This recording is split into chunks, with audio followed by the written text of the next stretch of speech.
MrBeast is under fire for an old transphobic video. Avani Gregg has apologized for using a homophobic slur in a TikTok. Bryce Hall and Blake Gray have been charged by the police after throwing parties in lockdown. And of course, it's the return of the numbers segment of the show. All this plus our boxer kangaroo for charity on this week's edition of YouTuber News. Hosted by me, Benedict Townsend, and brought to you by PopBuzz, the only website that's just discovered this really cool little Netflix show, kind of little indie thing called Tiger King. Really think you guys would like it. Not seeing a lot of people talking about it. I think it could be a big hit. This guy, I think his name is Mr. Tigers, real character. Love him.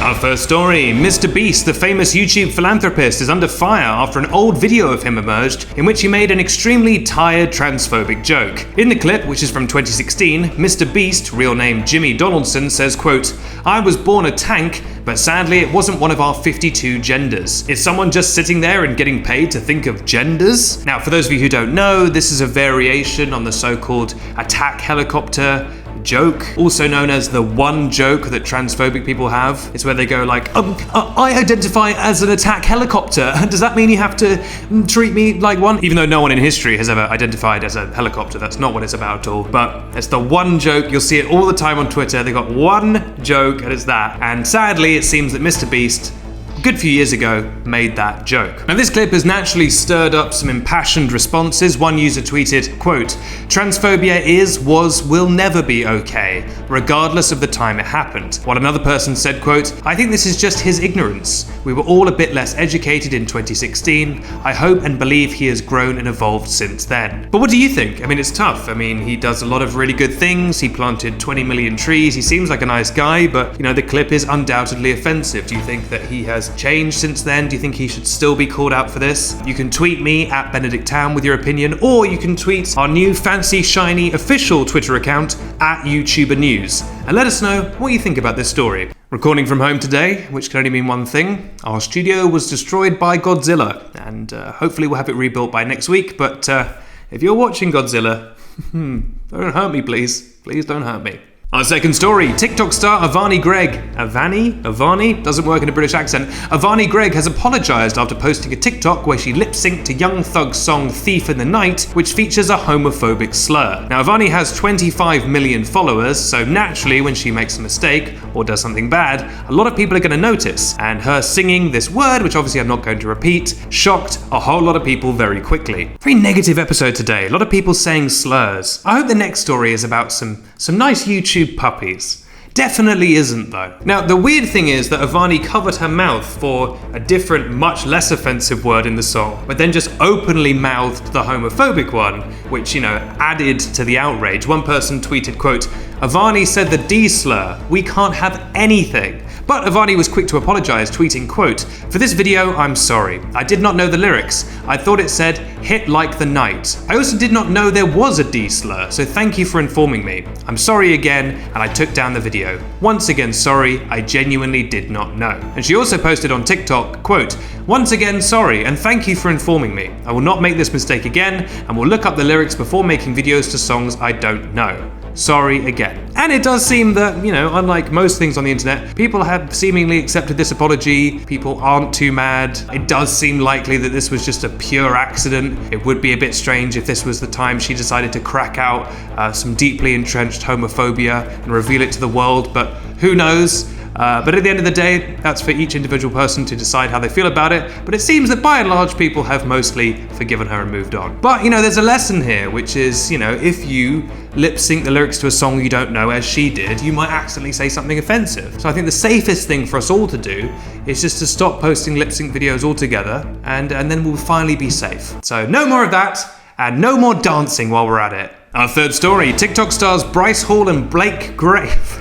Bryce Hall Blake Gray. Try saying that fast, honestly. TikTok stars Bryce Hall and Blake Gray have been charged by the police after hosting a number of house parties during the COVID-19 lockdown in LA. Now, we've covered this previously. There's a lot of YouTube stars and TikTok stars that for some reason keep hosting massive house parties in LA, even though they're explicitly not supposed to, because there's this little thing, you may not have heard of it, it's called COVID-19. It's kind of big this year, and the authorities in LA are getting increasingly angry with them. The mayor of Calabasas called out about Jake Paul, we spoke about that previously. Some houses have had their power and water turned off by the authorities to try and stop them and punish them for hosting these house parties. But now it seems they've had enough, and the police have formally charged Bryce Hall and Blake Gray.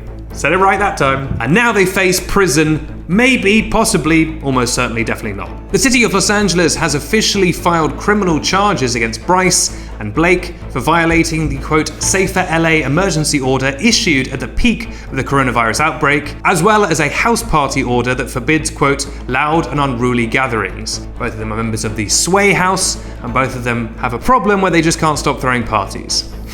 A problem I've been known to have myself. Now, the Los Angeles City Attorney Mike Feuer has accused the pair of, quote, hijacking the quality of life of the neighborhood nearby, and he also said, as if that weren't enough, the hosts are incredibly irresponsible with COVID-19 spreading and parties banned because of it. We've got to put a stop to it. If you have a combined 19 million followers on TikTok during this health crisis, you should be modeling good behavior, not brazenly violating the law and posting videos about it, as we allege. Of course, this is all alleged. Now, technically, their charge carries a punishment of up to a year in jail and up to $2,000 in fines, but it seems unlikely that they're actually going to throw them in jail for this. It's kind of more, I think they're making an example of these guys to try and dissuade other people from doing it.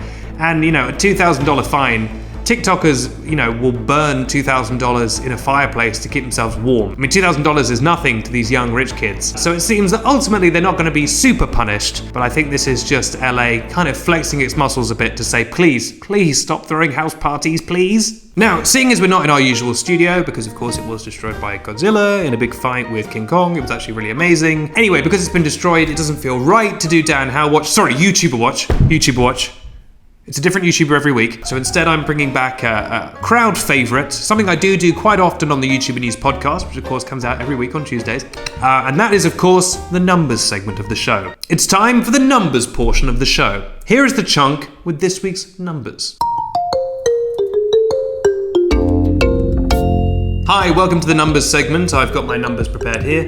Here are this week's numbers. T says a sneaky little 7. The sleeping emoji says 21. Ryan says 53683648. Ceres says 3090. Zoe says 13. And Kate says 876. These have been this week's numbers, and this has been the numbers segment of the show. Wow, great installment of the numbers segment. There is no denying that those were numbers. Now, if your numbers didn't get read out, I took these from Twitter. I asked people to send me numbers at Benedict Town. Don't worry, I do a numbers segment almost every week on the YouTuber News podcast, available where all podcasts are found: Spotify, Global Player, Apple Podcasts, everywhere. So if your numbers weren't read here, there's a good chance they might be read on the podcast. So keep tweeting me your numbers at Benedict Town, or you can tweet them at YouTuber News, but I check that less often, so let's be honest, I'm not going to see your numbers. I'm Benedict Townsend, and this has been YouTuber News, which airs every week on the YouTuber News YouTube channel and also on Snapchat Discover. If you haven't already, please consider subscribing, and you'll be the first to get brand new episodes of YouTuber News when it comes out every week, usually from our shiny studio. Thank you so much for watching, look after yourselves, and remember the wise words...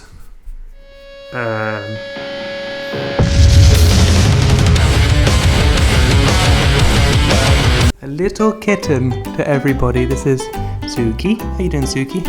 Rat, careful. There we go. She likes to wander right out of shot. Baby, how you doing? As you can see, she's a kitten, and she has lots of opinions about YouTubers, but she's quite shy.